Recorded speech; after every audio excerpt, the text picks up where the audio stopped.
21 of them. They arrived in Washington, and Bob Kerr was there. It was the most important yellow ribbon of all for the POW families brought to Andrews Air Force Base today, the one tied to the door of the jet that brought their loved ones home.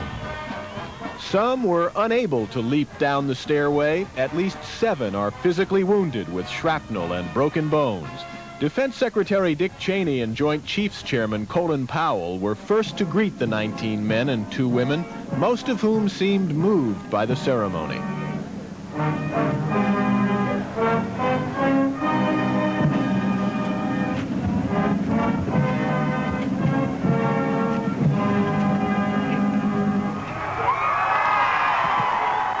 Nothing we say today can erase the loneliness and the dread that were your constant companion while prisoners of war.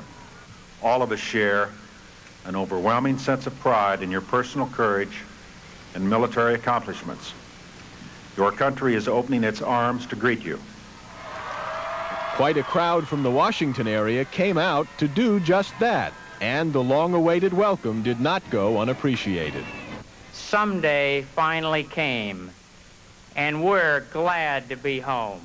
Before heading home, though, they'll be staying at military hospitals for a few days, some for treatment and all to talk through their POW experiences.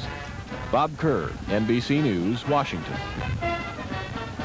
And today, the man who commanded those troops, General Norman Schwarzkopf, gave his first television interview since the end of the war. He gave it to Catherine Couric of the Today program.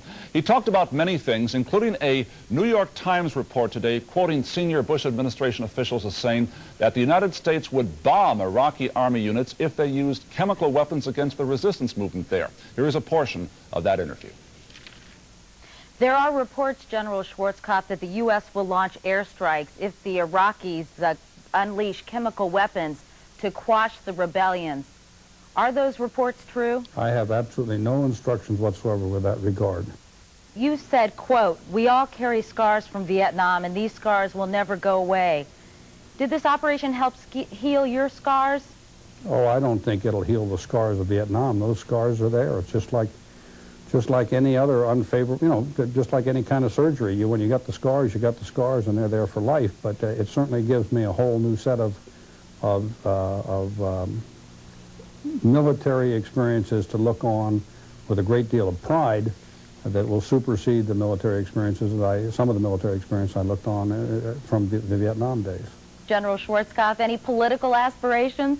I have never considered any political aspirations, and I'm not going to slam the door ever on. Somebody once said, "Never say never," and that's probably pretty good advice. But at the present time, I'm certainly not thinking, about anything of that nature.